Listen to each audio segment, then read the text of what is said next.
All right, this is the very last interview of a long series, and this is a real privilege. I have Johan Klingberg with me. Welcome, Johan.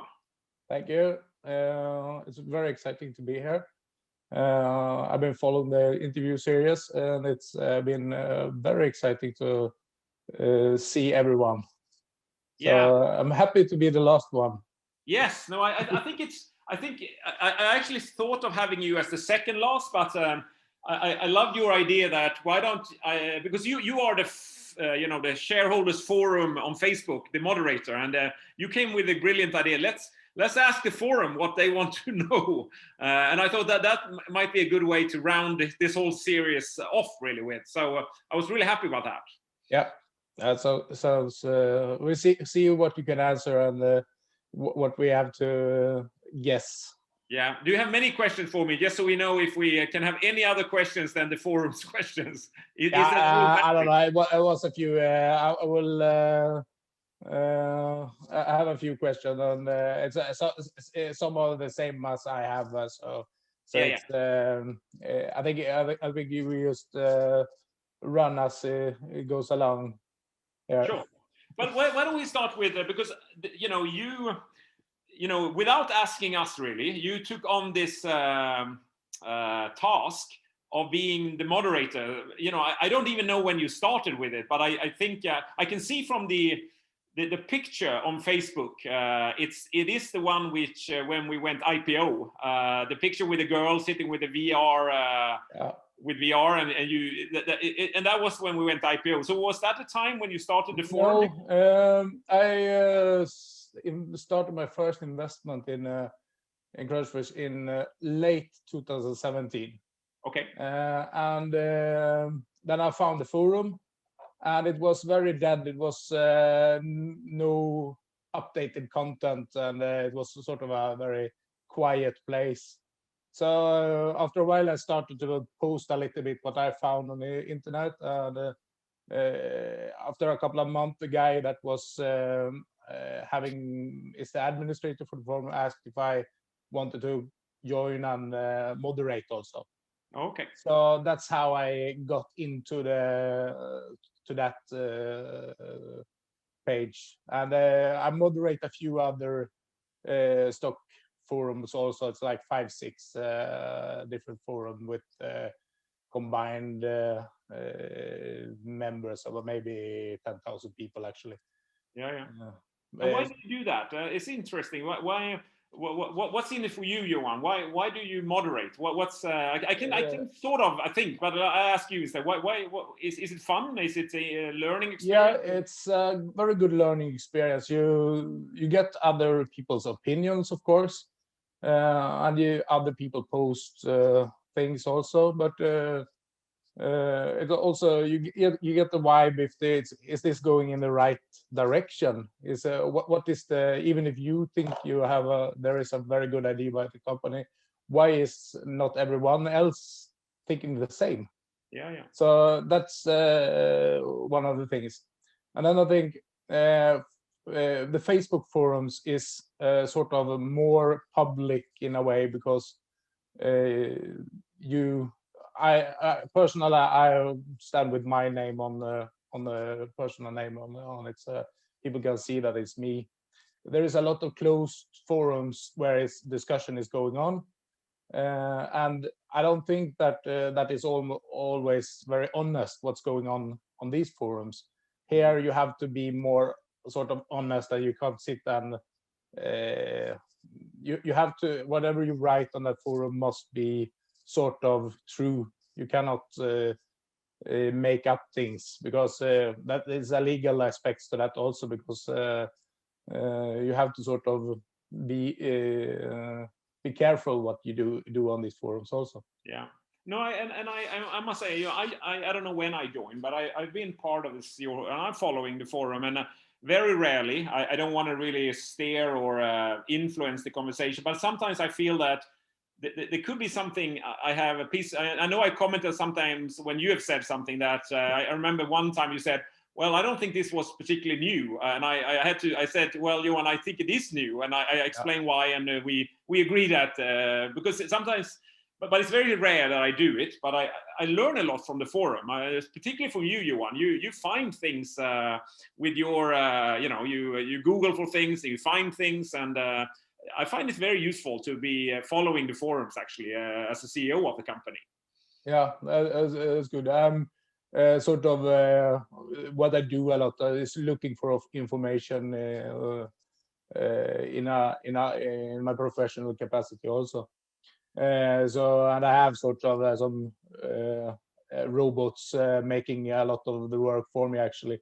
Yeah, finding things. Yeah, I So, appreciate that. Well, that's how you do it today. You have those robots that you search for sort of keywords, and I'm sure you have CBDC as one of your things because one of the things, yes. Yeah, and as I saw, I posted a few weeks ago this trend from Google Trends, where you can see that the search word CBDC is increasing, like it's taking off from almost 0 to and we don't really know where we are on this today. Maybe it's a couple of new posts on LinkedIn every day, but I think in 3 months from now it will be hundreds of posts about it, because this is quite big, this change, and I think it will be fast also. I think so too. I think people will be surprised, because I think there is a lot of I think what's happening right now, if we just discuss CBDC for a while, is that People's Bank of China is quite serious about it. They are doing trials, I think, in 4 cities already, and they have declared that they want to make their currency, the yuan, a world currency, a digital yuan. And you know how here in the West we are concerned that the Chinese, they're coming everywhere, and so the Central Bank of Europe, the Feds in the US, the State Reserve Bank of India, there's a lot of big banks that are saying, well, we can't wait now. We have to get into the game, and they are quite quickly. Yeah. So and what we learned from our discussions with eCurrency, as you know, that was our second partner we signed up for our partner ecosystem. There is not a single central bank that is not talking about offline as a must requirement. And I saw one of your posts that was from Canada, wasn't it? That 3 university studies, as you posted out there. Well, it looks like offline is definitely part of the agenda. Yes, definitely. So it's this part of the business is very exciting, and I think as long as the patent will hold up and everything, because as now it's 12 months, a little bit over 12 months since you filed a patent. Yeah. And this is I can say this the way we did it. We filed the patent on 29th of January. We had fun with that, and we on 1 minute after midnight, a very odd time to release a press release, on the 30th of January, we released that press release. We felt, let's have it the next day. This was an idea of our founder, Paul Kronon. This is a patent where I am the inventor together with Paul. Paul said, this is such an big event in a way, so let's put a very odd time. And that was his idea. So we put it 1 minute after midnight on the 30th of January. But what we did, we posted it as, you could call it a provisional patent application, in the sense that we had not yet filed the actual demands, or the claims, I should say, in English, claims. What you do is that you have call it claim aspects. It's like claims, but not really defined as claims. And you don't yet pay the fee for getting it examined. No. And then as it works in patents, within 12 months, you have to file an international application. PCT stands for Patent Convention Treaty. Almost, in principle, all countries in the world follow that, and that gives you another 18 months before you have to nationalize it. So what we did is that actually in December, this is where we filed PCT application. and that is the one because that's a faster process. It takes about 2 to 3 months to get that examined. Now it's Christmas and New Year's, so maybe it will take 3 to 4 months. But I expect this one to be. We will have our first indication for this one coming here in March, April. But it will be on the PCT because we didn't actually ask for it to be examined after January, because otherwise you would have been right. We would have probably had it by now. But that's why that's the delay. So it was quite deliberate in a way, because we felt that we wanted to file before we went to India, because we went to India. That's actually, if you look at 2020, this is when the stock prices are starting to increase, because I was starting to post almost every day for my trip to India. And I wanted to be a bit open, because the whole story we went to India was this idea of we call it swimmingly easy payments offline. That's what we had all the time in India. And in order to be open about that, I felt, let's press release that we have filed, so we don't have to sign NDA and everything around closed doors. So that was sort of the reason why we did it. But we hadn't yet filed it in its final form. That didn't go in until December. So that is what's happening. So but it's not far away now. We are in February. This could come, I would say March, April. So we're not far away to get our first indication. And chances are great, I think. We have now, we're soon up to 40 innovations, and 29 of them has already been granted. This one, I can tell you that I have high hopes, because every single payment expert I've talked to, it takes them a little bit of a while to understand what we've done, because it's against the norm. Everybody has been going online for the last 10 years, and we went the other way, which is novel. I've been looking through the patent databases, so I can a little bit, and I can't really find anything that is that should be sort of contradicting your patent. Of course, it's if someone has filed something fairly close to where you have filed it. That's, you know how it is. There is 18 months when you file a patent. There is 18 months where you don't have to disclose to anyone what you filed. So there is a little bit of a dark window of 18 months, and so we are still within those 18 months. So that's why no one can really see what we have filed, and that doesn't. But after 18 months, and this is after then the 29th of Jan last year, so this will be 29th of July, then this one would become public, what our application actually is. But it's still actually it goes undercover still, if you can say. But that means it could be others as well who could have filed something that we simply can't know. But I was very happy, Johan, that we got this from Visa. That came in December. That was great. Where they say, hey, why don't you do payments in this way? First an offline settlement, and then you do online and they were talking about CBDC, and all references in that research paper, which was published now in December, they were not older than the summer of 2020. So we are 6 months earlier than that. And this is Visa.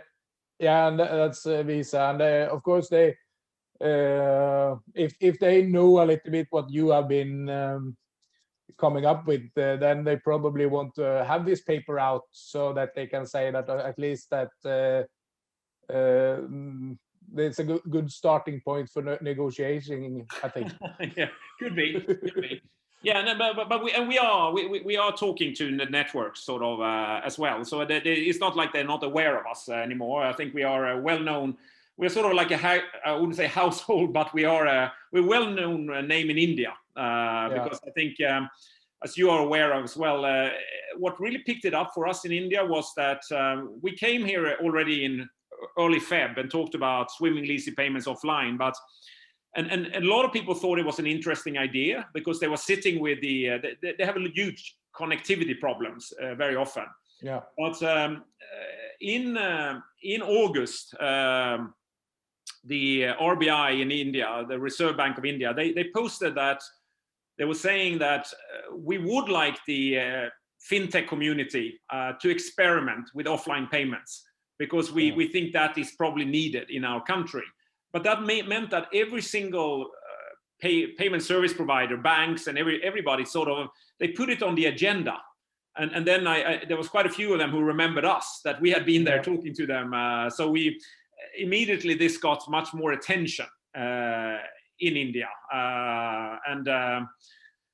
And right now in India, what's the biggest problem is, it's not the connectivity at the moment. It is the pandemic, meaning that everybody wants to pay with their own mobile phones, and it's killing the bank servers. They're on the knees. You know, State Bank of India has, they do about 500 million transactions a month, which is almost what Swish does a year. One bank is doing 500 million, but there are 24% declines. You know, you have internet access, you have money on the banks, but it's times out because the server can't respond in time. But the beauty with our solution, we solve that, because you do it settle offline, and then you can send up the transactions, and it can just sit there in the bank server for 5-10 minutes. Doesn't matter. The customer is long gone. So that's the beauty. So and I think they're starting to realize what we really can do for this market.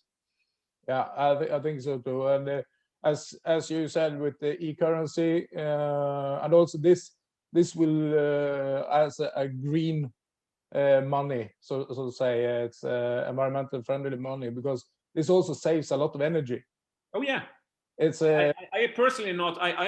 There was a great I don't know if you've seen that, but there is one.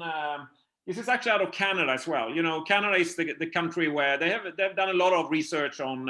That's why you posted recently here on the forum about these 3 universities. Yeah. The Central Bank of Canada has done a lot of work here, and there was one. It was about blockchain or not blockchain. Yeah. And they were arguing that why would you use blockchain really for CBDC? Because you have trust in a way in the from the central bank, so it definitely don't want to do any crypto type of things. But also for privacy reasons, would you really want to have a ledger of that kind that blockchain is all about? Probably not.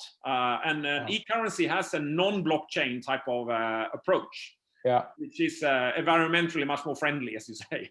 Yeah, it's quite fantastic how much energy this blockchain creates. Not creates, it's consumes. Yeah, no, you remember I told when if you saw the interview I did with Mitch Cohen from eCurrency, I was talking whether they shouldn't maybe get it Svanen marked, sort of marked with a sort of the environmental sort of swan, which is sort of a symbol for energy efficient or climate efficient product, really. Yeah, no, exactly, because it's you talking about terawatts of power used for handling the payments every year. No, it's and you don't really need that, and it's also the drawback of the privacy. I don't know if you've been following on the European Central Bank, who are looking into CBDC for Europe with a digital euro. They are talking about the privacy issue as probably the top priority. They even asked the EU members or EU citizens, which, if we're going to do this, what's your most important issue? And the majority, the biggest issue was privacy. We don't want you to control us just because we have central bank digital currency. So I really think that you don't want then a ledger, a blockchain ledger that you can follow everything, because then we are giving away our personal freedom really. We can't be. I don't think that will fly. So I hope that people will go for a solution which allows people to be a little bit more flexible. Exactly. But when you how big amounts do you think you have to have sort of stored on your wallet for this to work? Is it going to be small amounts? What happens if you lose your mobile phone? Nothing. It's actually nothing happens actually, because the good thing is that you can look at it as that you have The way you get money on your phone, it's almost similar as you go to a hotel and they ask you, can we take an imprint of your credit card? Yeah. So they block some money in the cloud. The same way will be done when you take down money on your, that's one way, which I think is probably the most common way, that they will simply block some money that you have represented on your phone. But if you don't use it, you could imagine it would expire. And that means that blocked money is sort of being freed up. So losing the phone is not really an issue because your phone would have locks. You know, it's screen locks. Yeah. You have to just that if you have, say that you have several devices, you have one mobile phone, you have one smart clock, watch. I saw you had a smart ring also. So, so the Aura ring. I've actually lost it. I just have my marriage ring. I think it's out the doors because I was using gloves and I was taking it off, and I think I'm really unhappy. I need to buy a new one. Yeah. So if you have several devices, sort of, and you have to sort of store a little bit of cash on each of them, or how it works, how does that work? Yeah, it is the bearer instrument. So you would have it on, some of those gadgets would probably be a peripheral to your phone. And then the phone is the central thing. So the watch would maybe not have it on the watch itself, but it will actually be over Bluetooth talking to the phone. So that means that you would have it on your phone, that the offline wallet would be there. So gadgets connected to that one, it doesn't need a separate wallet. But otherwise, it is like money. You can have it in several devices, technically, but it will all be linked to a blockage that you have blocked money on an account. They can implement in different ways. They can provide you with a credit.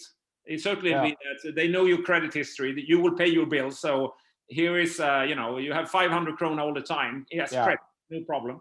Or what else they can do is maybe just set up a sub wallet. So they move money physically when you put it, but it will be mirrored in the cloud.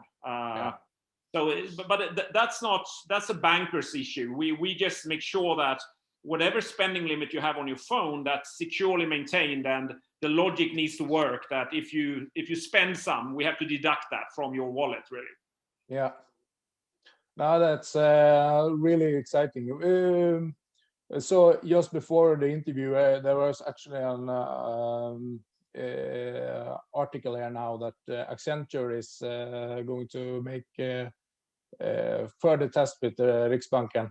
I saw that. So it's very exciting, and also they were talking about offline payments there. Of course. Well, you can't talk about CBDC without it is a must requirement, because if you look at it, there's already a plethora of digital payment services. There are cards, there are Swish, and there is there is ICA Bank, and if you pay with ICA, it's all about online payments. They will not add anything if they come up with another online service.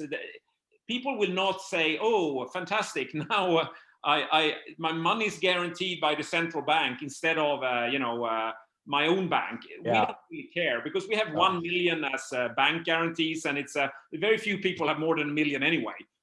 Exactly. That wouldn't give us anything. But the only thing they can add, and they have to be a bit quick, because I think we will probably do it sooner with private money, our digital cash implementation. But right now, I think the gap in the market is to solve offline.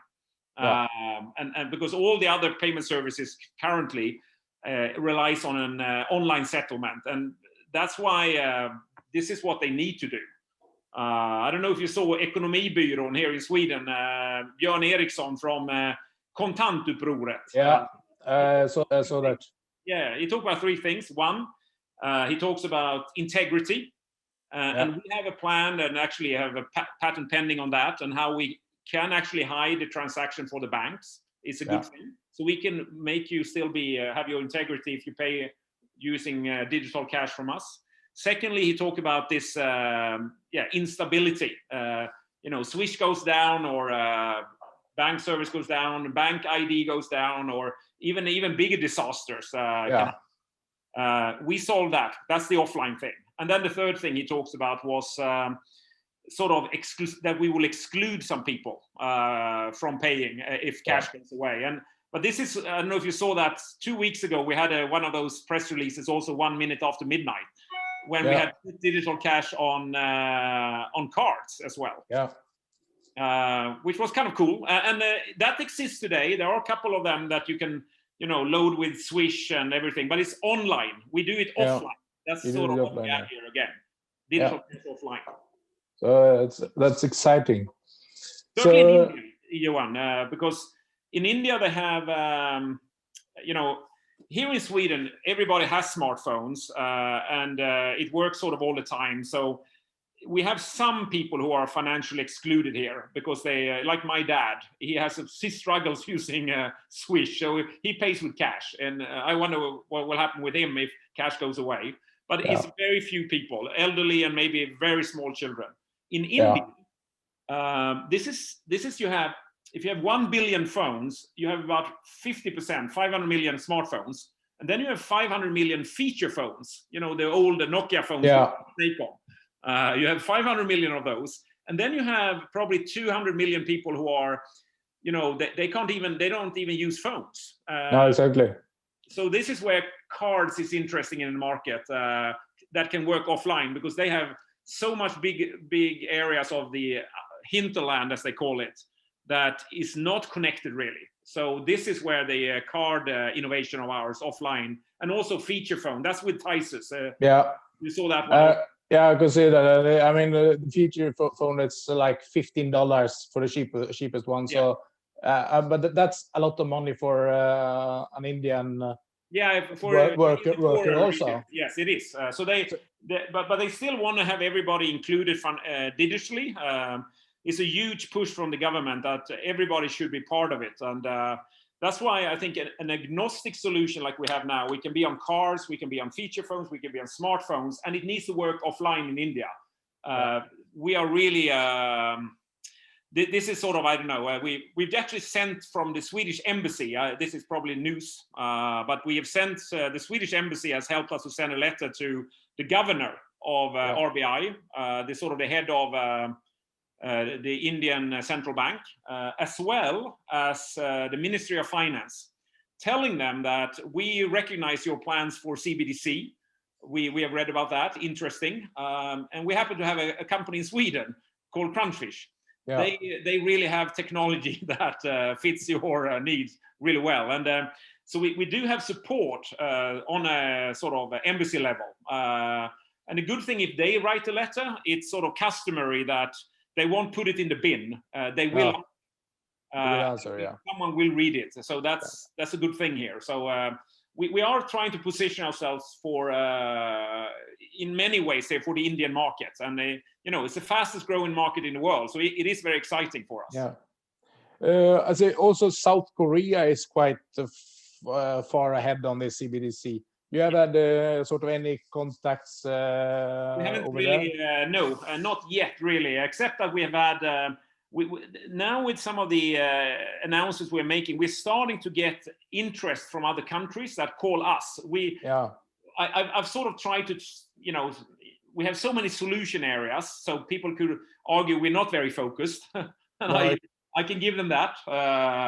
But when it comes to our implementation of digital cash, which the majority of our people in the company working with only. But here I really would like to try to stay close to Sweden. It's a great market, very digitized. And then we have the flip side of that is India, very advanced as well in its own way, but it's also challenged in a way because it's has all these internet connectivity problem right now, the bank server problem. So it's two great markets, and I really would like to now break through in probably both markets, to be honest. But instead of going too wide, because if we just make it in, particularly I think in India, everybody is watching India at the moment. So that then we will be we will have a play globally. It's a very good starting point to start working. But and as you say, you have hired a lot of stuff there. It's easy to build organization there, I guess. Yeah. Get some doing the actual work and not all the thinking. Yeah. No, it's been great, and the team, I in this interview series, there was one of the theme week was India. I had already done VJ interview. That was actually my very first interview back in February this year from the first season. But now I did also Gagan, Samar, Dhruv, and I also had Ram, who is also Ram Rastogi, is sort of a very influential sort of Indian payment expert that. I also have interviewed. I had him in the theme week payment experts. So that's our 5 people. I talk to them almost on a daily basis. But today, Friday, we always have a sync call at 11:15 for an hour. So I've just spoken to them, and it's interesting what's going on in India, I must say. That's good. Then the other part of the business, there are like 5 different areas now. Mostly within the fintech space, and then it's the augmented reality that was what captured me to the company in 2017. Was sort of what's going on there. Are we still waiting now for the big tech companies to come with their AR sets?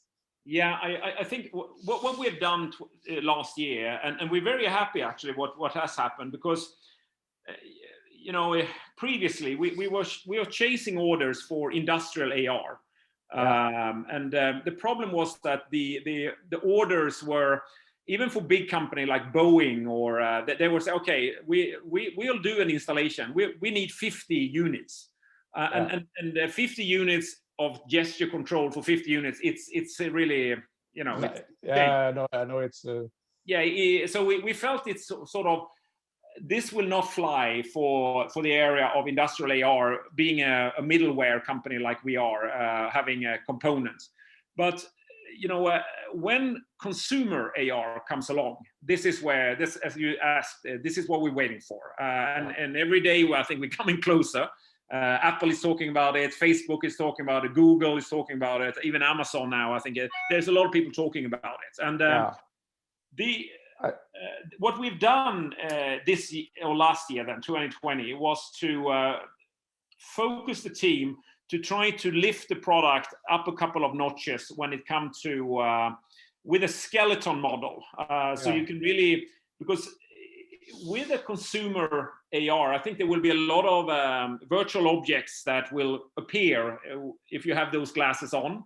And you need to be able to grab them and hold them and do things with them. And we need to be able to see depth. And what the team has done, which I think is absolutely fantastic, is, in spite only having a 2G camera, and we're only having, in a way, 2D images, a flow of that. We have about 30 images per second. We can still see depth in a very intelligent way. We are down to, I think, an error of 0.5 centimeter on depth, which it makes that you could grab those things and manipulate them. And to be able to do it with so little real estate, with only single sensor and only the power of the mobile phone, it's just, I think it's world class. And that will interest these companies that are looking for a solution in this area. So I think we're heading for some greatness in that area, but it's hard for us to create the market ourselves with industrial AR. So that's why I parked it and said, let's not focus there right now and try to run for orders, which makes no one happy.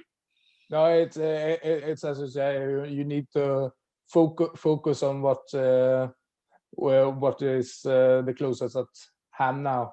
But as I see for me, the augmented reality is a really big thing that is coming in the future, and so I really hope this also takes off soon. But just I can see for my industry, I come from the shipping industry, and I can see when we get this stuff and good connectivity to the ships, then we will be able to do remote inspections, remote service, and also get a much better situational awareness for the people that were working on board. Sure. They can you can have a guy standing on the bridge, and then he can send out a guy on the bow looking for. Yeah, he doesn't have to shout everything. Yeah, How many meters is the forward? And the guy shouts, it's 25 meters, and it's maybe really only. It's probably more than 70, like 75 meters. yeah. So it's things like that. I think it's both in terms of safety and efficiency, and also a lot of cost savings for the industry to take when we get this equipment and good connectivity to the ships. But Because it's for industrial use. I think we are pretty far ahead. I don't know if I know you. Have you seen Vucic? Have done some really cool glasses, which is starting to really look very slick and nice, and at a good price point as well. It's not like the HoloLens, which are quite pricey. Yeah. So there are a lot of good stuff. And I don't know if you listened to the interview I did with Carl Tønsgaard from the company Superhumans, because they do a lot of cool stuff. You can imagine. I like the way that how he have helped the COVID medical people, because they have a hard time to communicate actually wearing all this protective gear. With augmented reality, they have a better way of actually communicating, and they've done some really cool stuff. Superhumans.se, you should check them out as doing applications here. Yeah, that's. I think it's. This is sort of one of the mega trends I try to base my investment on. I've done this augmented reality where I have a few companies, and then I have hydrogen stocks, for example, where that's been going boom the last 2-3 years. So finding these mega trends is and finding the companies to invest in early is quite no, it's fun. And it requires you, if you're skilled and you understand a little bit technology, you have an advantage over the average investor who maybe not be able to really understand the impact of some of those industry trends. No, and also that you sort of have to be a bit long term about the investment. Sure. Like Crunchfish, you invest in something and then it turns into something else after a while, and to me, I see it's been a very good development of the company. And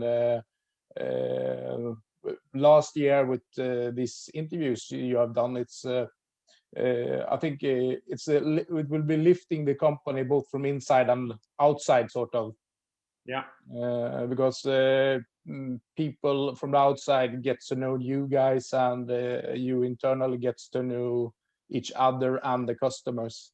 Yeah, no, we agree. I think these interviews are very useful for us in the sense, both for internal communication, because as you said, we have 5 solution areas, and but if I look at people here, that I would say we are 30, if I include the Indians as well, the 5 people in India, we are 30.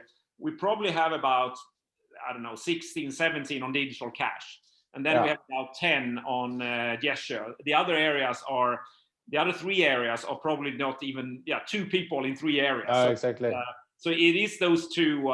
These are our heavy investors. But I think it is still very interesting with particularly now food waste is coming up as for green tech, because that patent we got is could be a killer. That how to engage consumers for actually next week. I think we announced that today. Yeah. Next week, food waste will be in focus.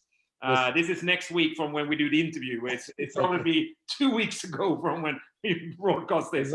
Exactly. For your information, it's going to be food waste for next week. I know Linda, who is working with a great background for this. Every meeting she has creates excitement. So this is something we have here. Yeah, I think so, because as I go in the shop, you can see that the shops are actually focusing on this much more now. Sure. So it's like every once a week we actually order a sort of a bag where we get leftover food. Yeah. And that's one way of doing it. But your way, that will be, we don't get that type of groceries in that bag that you would target. I think you would target like dairy products and stuff like that. That is sort of have a short shelf life, but it's a lot of rotation on anyway. Yeah. So and I think that will be. I think some of the big chains will pick up this thing. I believe so too. Hey, Johan, I was thinking you did ask your community for questions. Maybe before we can sit here and talk forever. I think you and me. Exactly. It's fun. Probably. We both like crunchfish, and we can spend another 4 hours. But let's sort of get some of your questions. See if we can clear some of that. Yeah, as I see here. We can start. This is also this was also relating to the augmented reality. Then in 2018, you had a strategic collaboration with the Bublar you announced. Yeah. Do you think we will see any gamification of your gesture in the future, or do we have to wait for our headsets for that also? Yeah, I think we need the consumer AR before it really, or you meant VR or AR here? VR or AR. Again, I think, if it is VR, but VR almost has, when we went to the stock market, we did IPO. We had I think we have between 10 and 15 great projects, and they were all canceled in May 2017. Yeah, all at once, and really was, that was a bit of it wasn't nice because we had a story of AR, well, VR particularly, AR also, but that was the story when we went to the stock market. Everybody loved us for that. That year, 2016, VR headsets was the Christmas present of the year in Sweden. But that whole VR thing didn't really take off. No, it didn't take off, and we were sitting there having great technology for it, but the VR itself didn't happen really in the way everybody was hoping. But personally, I think I wouldn't get a VR set, but an AR set is more interesting. It would be more interesting because you can see now that there is a lot of things that you can do with it. If you the information you can get if you are running, you can get information. Or if you're for navigation purpose or whatever. I also think in shops, if you go shopping, you can if you have your VR glasses on, you will get discounts that you can see because they can place what is called SLAM objects. It's sort of objects which have precise, X, Y, Z coordinates in real world. They can place objects that if you have your glasses on, you can see that, and you can grab a coupon or whatever it is, and it's going to be a different world with AR glasses going forward. But they needed to get it for consumers. Otherwise, we are just it's just going to be industrial, and for us, it's that market is too small to excite. Exactly. This relates also then the Blip It. How is the rollout and launch going there now? Is it still sort of stopped by COVID, or are we? Will we see some? I think, as I said, we are still.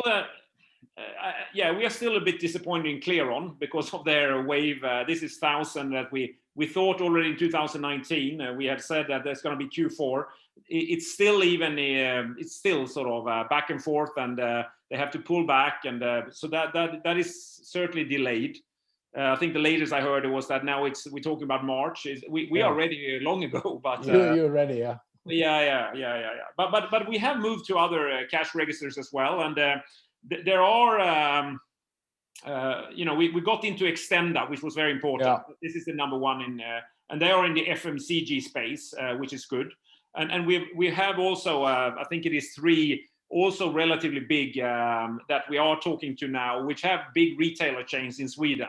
So this is what we will see. I think we will get yeah, maybe even all three, or maybe 2 out of 3. So there will be things happening in the Blipit area. We were unfortunate with Blipit for, we had Tixter, an event business, completely died, and we had fashion industry, also difficult because they were under reconstruction, many of their customers. So Blipit has been a bit hit by that. But what I believe is, if you talk about digital cash again, you need to transfer digital cash even to cash registers. And Blipit is a good bridge to bridge from a mobile phone to a cash register. So with digital cash, I think that is what it will be.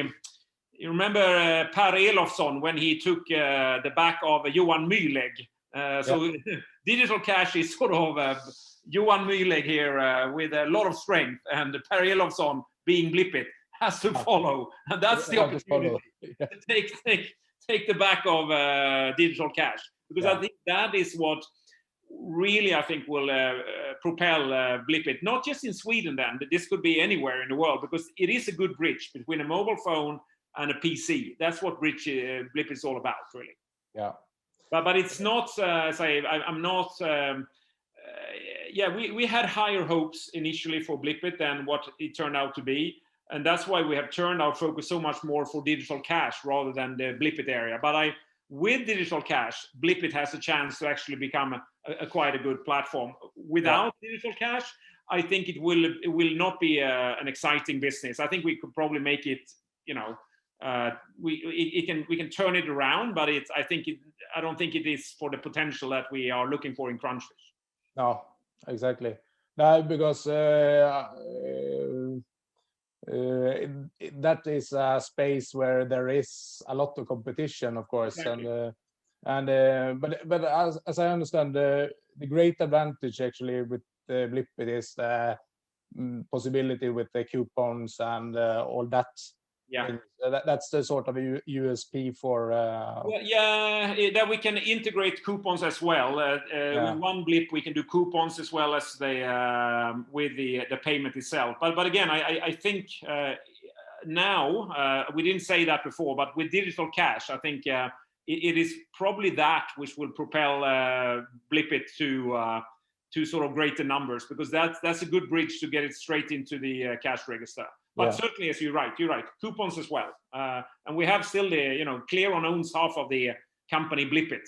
Exactly. Market so they should be a little bit interesting in getting the product out themselves also. They are. And we are talking to Clearon also about food waste, because, we're talking about discounts. So it's good that we have Clearon sort of close to us. Exactly. Then if you look at sort of the report will be next week, so it's after when this interview it's already out there, so then we know a little bit. But the revenue from R has been very low the last year, or is everything sort of coming in the last quarter? It is the Oppo deal essentially, which is sort of a deal which is we signed it for 2 years. It's tend to be $250,000, and then they can extend for another year, and that gives us $40,000 per month. But they typically tend to renegotiate to saying, well, we do another year and we don't want to pay $40,000 per month, we want to extend it for $250,000, or we increase it to $300,000 or something. That's typically what. So it is, but it's not for AR stuff. It is simply the use case for, the GoCam case that you just use it for the camera. So it's a very simple, in a way, use case, but it's, and we can extend, because Oppo is interested right now into AR. So that could be additional stuff with Oppo. But right now for the actual selfie case, they were our second customer in Crunchfish. We had them in 2013, and they've been renewing year after year, and now it's sort of the 8th time they're renewing. But that's sort of the brunt of the revenue that we're getting here from but it's not for the skeleton stuff, which we're very excited about. This is the old stuff. This old stuff around the selfie. But Yeah, the cash, but so the cash situation is sort of an issue with the company when you have no but you know how we did revenue. it, which I think was a gift to all shareholders, including Yeah. ourselves, that we just said, me and the Göran Linder, who's the chairman and representing Midrock Invest, we said we just guarantee the company has 25 million from us. That will carry us to 2022. So we have no cash issues during 2021 whatsoever. No. And we did it in a way where we didn't have to dilute anyone. Oh, exactly. It's almost like an overdraft credit we gave to the company. And I think that I can't interpret this as anything more than a great belief in the company from our side. So I fully agree with you on that part. That and it's very good terms for the other shareholders as well. With we just decided to take it because we certainly not. I agree that we're still a company with expectations for the future, but we're certainly willing to put our money where our mouth is and investing ourselves into it. I don't think anyone can complain about our commitment that we do ourselves to the company. No, I fully agree with you there. You put both money and time into the company. Yeah, we do. So see if I had any good questions more here that you can answer. Sure. Yeah. Well, I can't. I promise I'll just duck the question in some political way.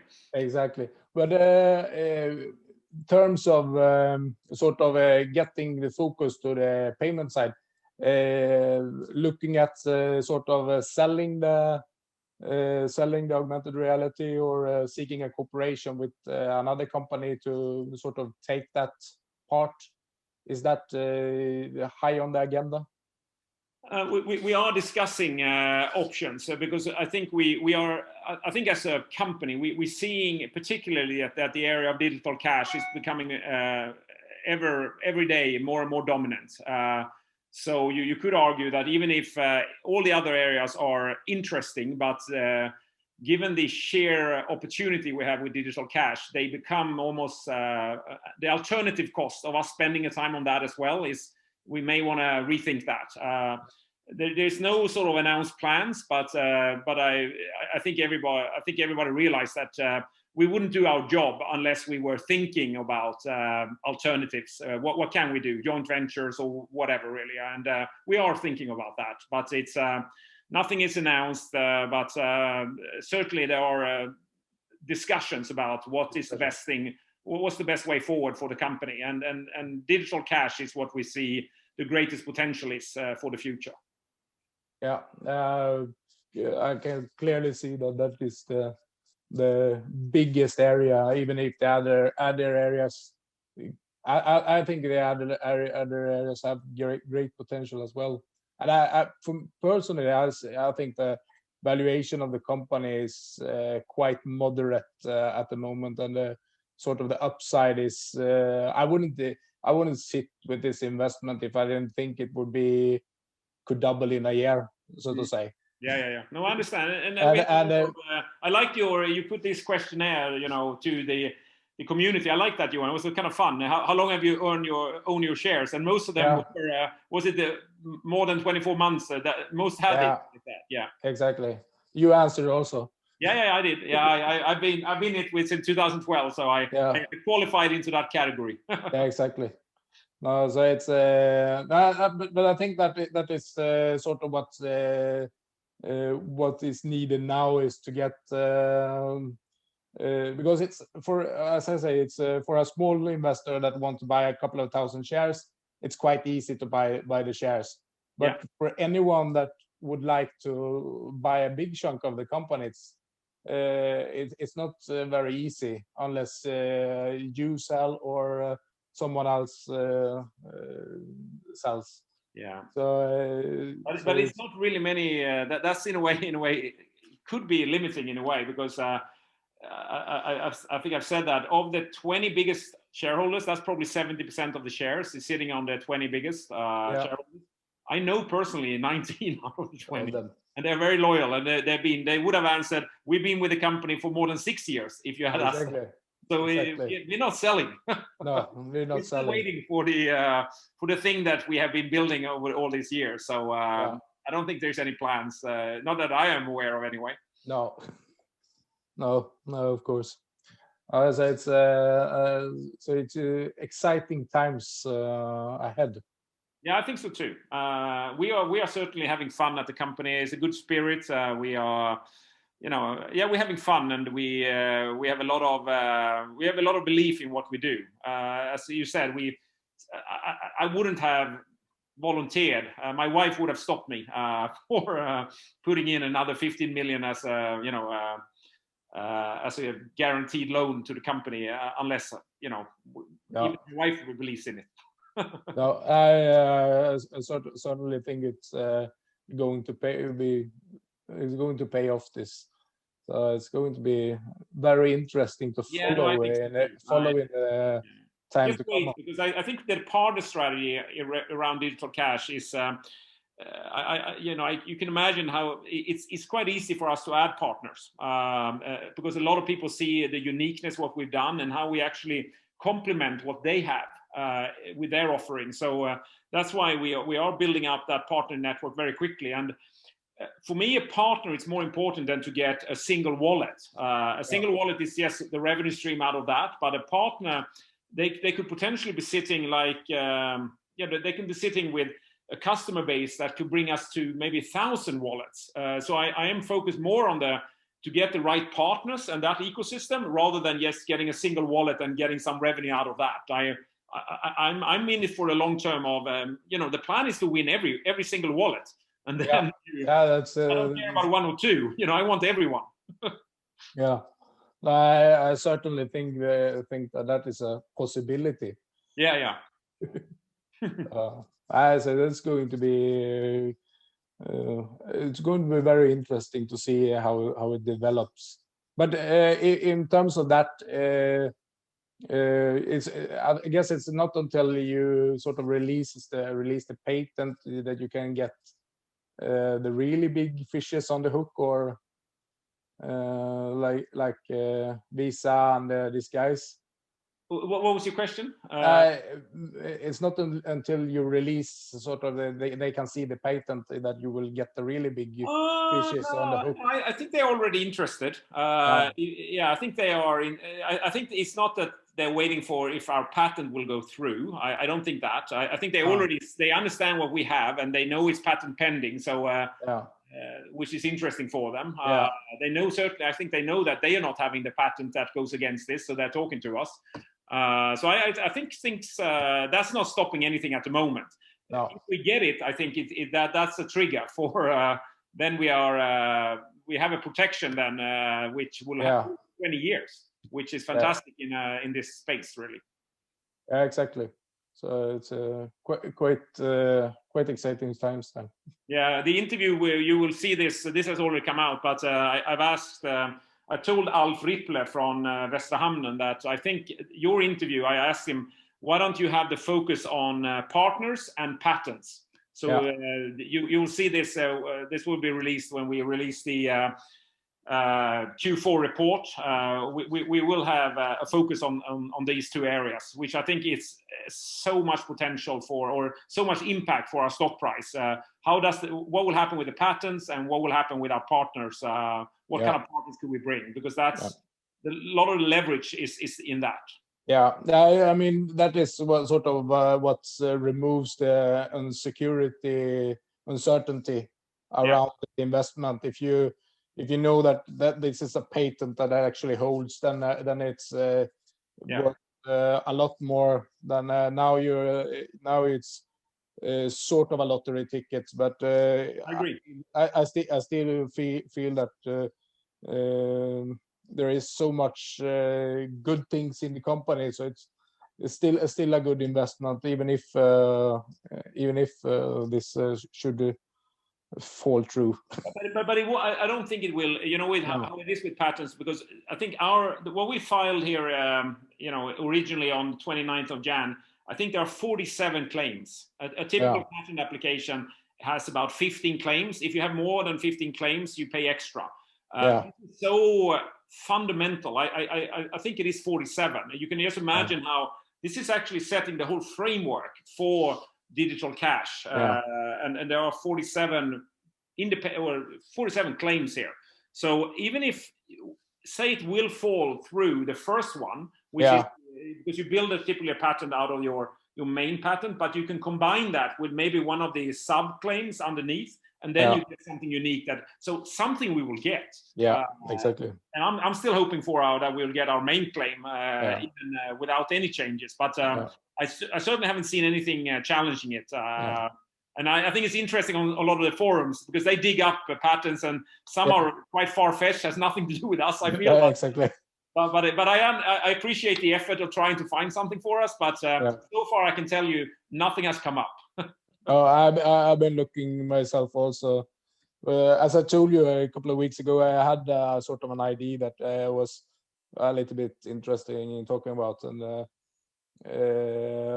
then I had to look into how do I file for a patent. Yeah.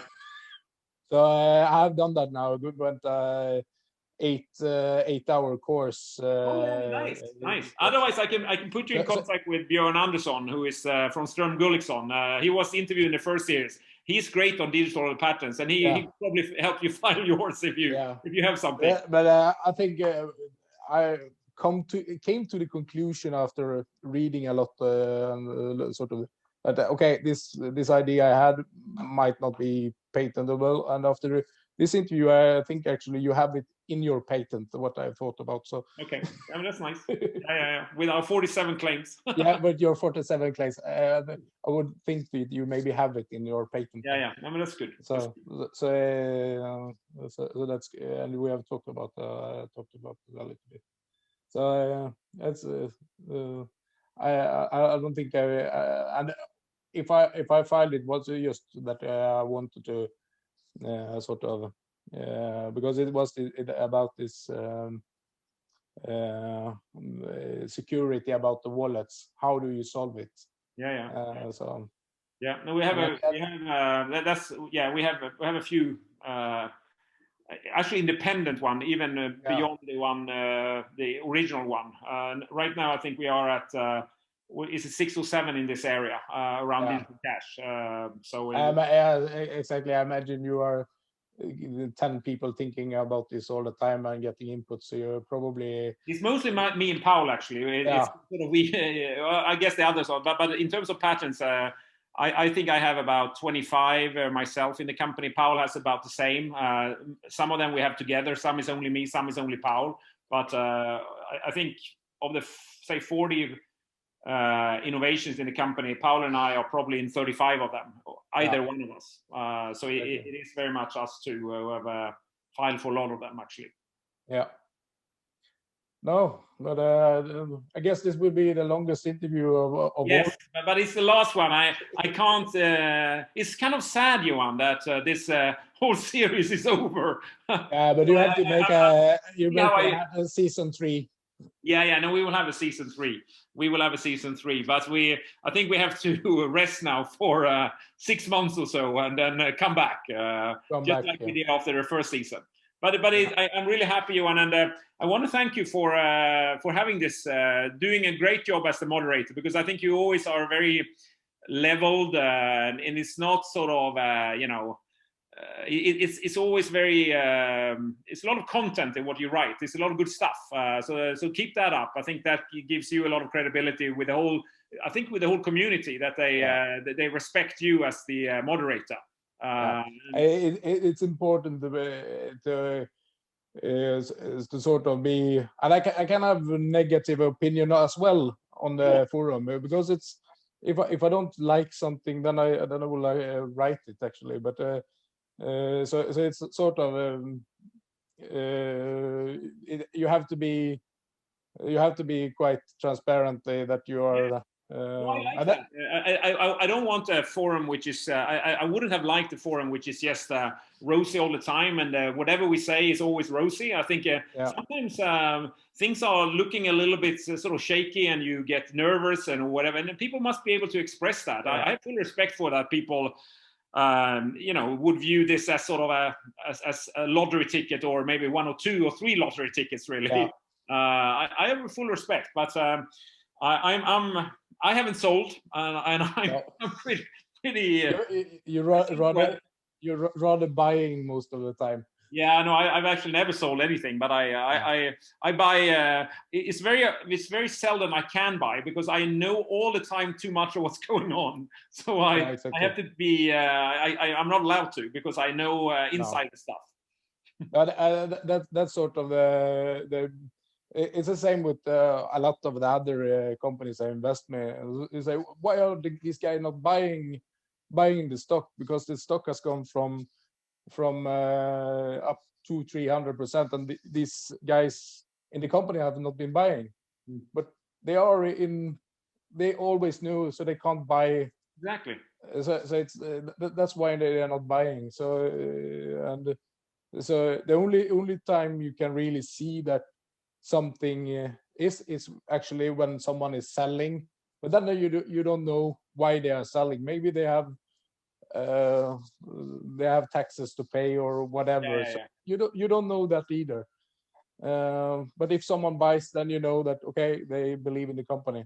Yeah, no, I agree, and I certainly have done that quite a few times, and it's and I'm very happy that I had, because I think I'm sitting with a great position right now. I'm very long in the stock, and I'm I sleep well at night. I'm looking forward to, as you said, what's to come.